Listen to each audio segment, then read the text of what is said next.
Hey Channel Insiders, welcome back to Channel Insider Partner POV, your source for untapped opportunities and unfiltered opinions in the IT channel, all to help you make better business decisions. I'm your host, Katie Bavoso. By the way, if you want more industry news, trends, and insights delivered right to your inbox, sign up for the all-new Channel Insider newsletter. Head on over to channelinsider.com to subscribe. Okay, back to the interview.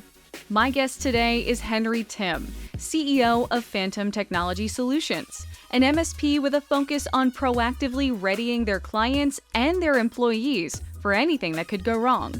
In this episode, Henry speaks to the industry trends he's both hopeful and concerned about, including new cybersecurity legislation and what the ongoing private equity-backed consolidation of MSPs could mean for customers. Henry, welcome. Thank you, Katie. Happy to be here with you. Happy to have you. I know that it's been a bit of a crazy week for you there in Indiana because you've faced some severe windstorms. So before we get started in the questions I had planned, how are you? How are your customers? And how have you been able to serve them during this crazy weather period?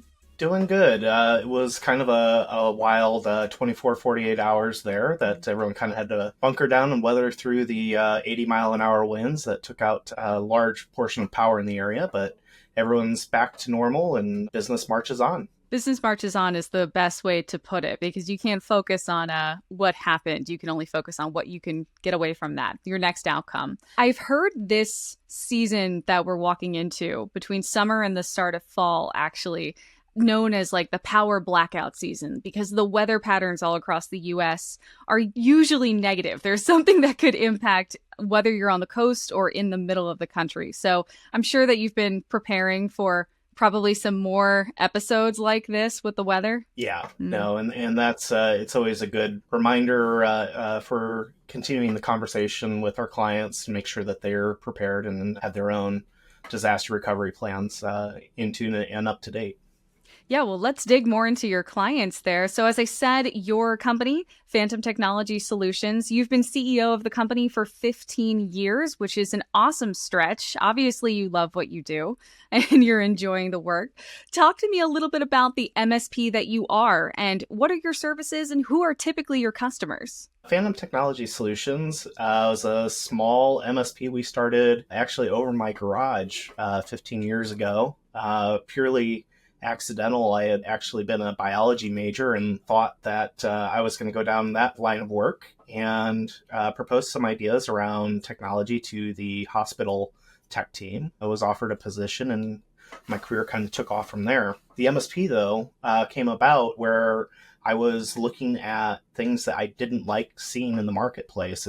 People that were approaching selling to me as the CIO at the time for a area distributor, and kind of gave us this opportunity to build something that we hoped I would have been on the receiving end as a client. And so we service primarily compliance-driven organizations, which means mainly manufacturing, legal, and healthcare.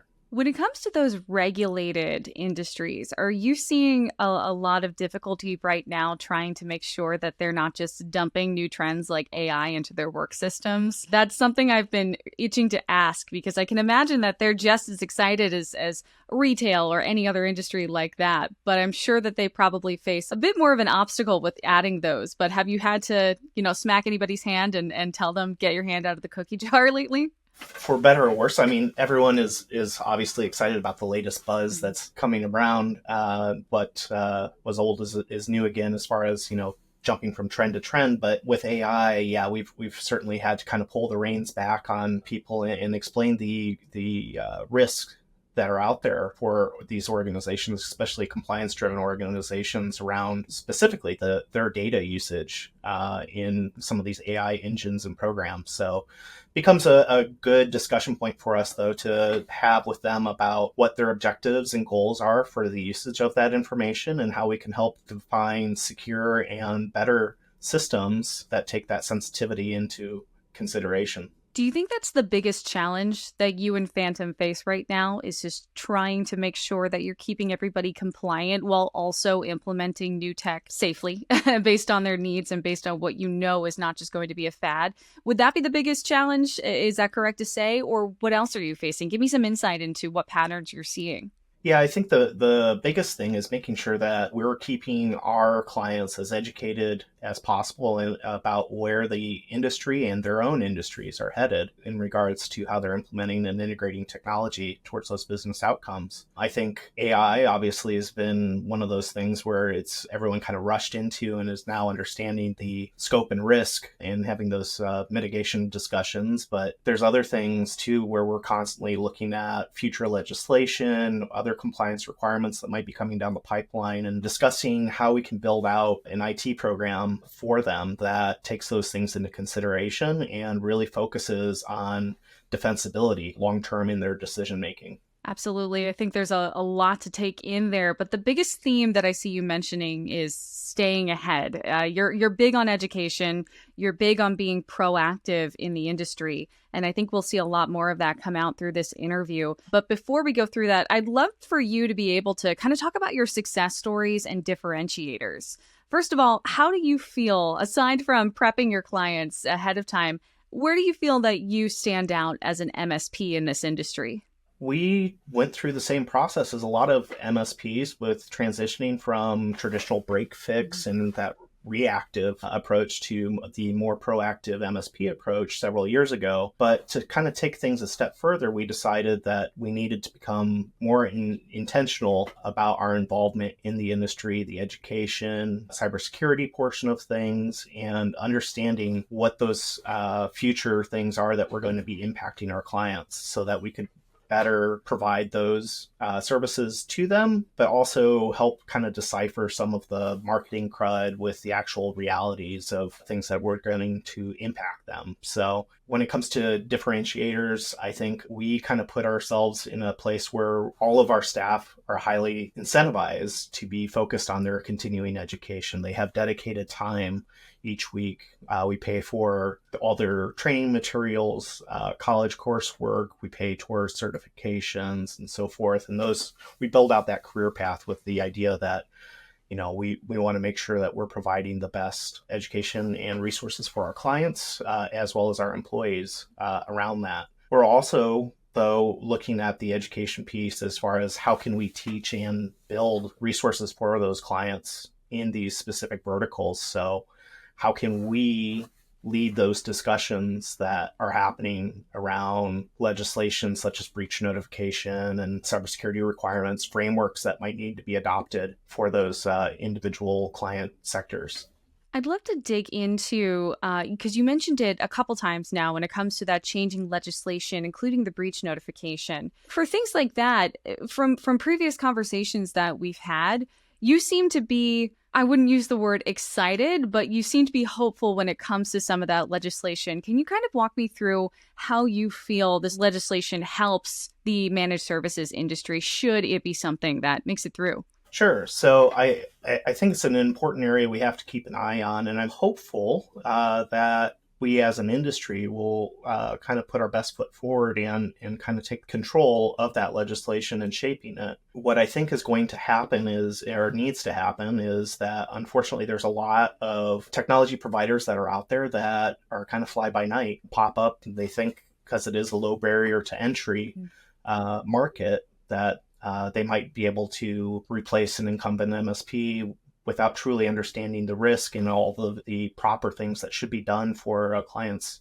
best interests. They kind of lack that, for lack of a better term, fiduciary responsibility with those clients that they're onboarding. And I think having some of these legislative pieces put in place will help hopefully mean that clients will get a better product and result in the long term and really kind of hold us accountable. But as part of that, we need to make sure that we are doing everything we can to help self-regulate as best as possible rather than leaving that discussion and those decisions up to those outside of our market, such as the insurance companies that would like to very much enforce their own requirements upon us. Surprisingly, I think that may be the first time the word fiduciary has been used on this podcast. So I'm very excited that you used a new vocabulary word for that. But in all seriousness, continuing down that line, you mentioned a low barrier to entry to just call yourselves an MSP. Not you in particular, but for anybody that might start a business. What are some of the other trends that you're seeing in this industry right now that make you a little concerned?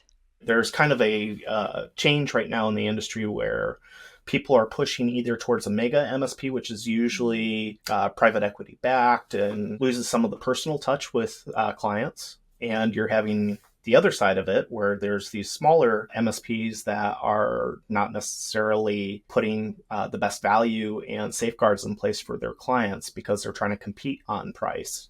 And it's kind of creating this valley in between, which is not beneficial for the clients. So that's one of the risk areas I see that needs to be addressed is we need to help some of the larger organizations out there better understand and that they need to partner with probably smaller, mid-sized organizations so that they can maintain those relationships with clients better in a more personal touch. And we also need to help the smaller startup style MSPs and 1 to 2 man operations understand that there are things they should be doing for the clients, not necessarily on cost, but because it's the right thing to be doing. Do you see a world in which the mega MSPs can work alongside those smaller boutique shops? Is there a world where you think both of those sizes are necessary? Yeah, I think that there's a place for both. I think probably what will happen is that the smaller MSPs will need to hone in and focus on their specialty and their specific verticals, and your mega MSPs will be more of a Walmart style type of organization where they're providing bulk service at a discounted price, but really they're going to need each other in order to properly fulfill duties, because the smaller guys will not have the resources necessarily to take care of some of these larger organizations, or at least in bulk. And the larger organizations just won't have the depth in knowledge to be able to provide to some of these smaller or more focused market segments. When you say those smaller, more focused market segments, do you mean some of those regulated industries that you serve, or are there some even more niche ones that maybe I'm not considering in the moment? Yeah, regulatory is as far as things like CMMC, where a good example right now with that is I believe there's only about 200 assessors to nationwide that are tasked with somewhere around, I want to say it's about 100,000 companies that need to be assessed in the next year or two here. And obviously the numbers just don't work out for that. Is there anything that can be done to speed, I don't want to say speed that up, but obviously that ratio doesn't make any sense. Is there anything that you would say MSPs can do to prepare so that when they do have that time does come for that assessment, they can get a 100% passing grade right away? Sure. So I think a large part of it is unfortunately going to be a waiting game to see what comes out of the practical nature of once the final rule is adopted here. But preemptively, and what we're doing is we're looking for assessors and MSPs that are specialized in that particular area that we can partner with, because quite frankly, I don't have the time nor resources with our MSP to be an expert in it ourselves. We need to maintain a good surface level education so that we can best guide our clients in making the appropriate choices of who to partner with. But really, we're going to rely on those partnerships with people that have gone through it and specialized in it to be able to help get them across the finish line. With all of these topics in mind, between the M&A activity, between those private equity-backed MSPs that we're seeing more and more of, the changing legislature, the CMMC and CMMC 2.0, and whatever it's going to continue to grow to in the future, what would you say to customers who are actively looking for that next MSP to partner with right now? How can they better understand to choose the right one for them? Is there any advice that you have for those customers out there, depending on their size? Yeah, I think the biggest thing is looking for the relationships that MSP may have with other organizations, whether they're a big or small MSP, is what type of partnerships do they have with their vendors and other community members that are out there that can help fulfill and service everything that the client may need, both now and into the future, because it is a rapidly evolving landscape. And for example, while AI is not new, it's been around for a very long time. The gold rush around it here over the last 2 years has really pointed out the fact that there needs to be people that specialize in that and bring those resources to the forefront for the partners that can take advantage of it or need it on the client side. So I think having those relationships is huge. Of course, also plenty of other due diligence that needs to happen as well when a client is vetting MSPs, but there's some good resources out there actually from Department of Defense that offers a free resource. And I believe CISA from Department of Homeland Security also has some free resources for businesses that are evaluating MSPs in the market. There's more to this interview with Henry Timm. Come back on Tuesday for part 2. Thanks to Henry for joining me today, and thank you for watching or listening. You can check out all episodes of Channel Insider Partner POV on channelinsider.com or watch on our YouTube page at channelinsider_news and trends. Don't forget, you can also listen to this and every episode as a podcast on your preferred podcast listening platform. Go ahead and like, subscribe, and follow wherever possible so you never miss an episode. Once again, I'm Katie Bavoso, and I'll see you next time.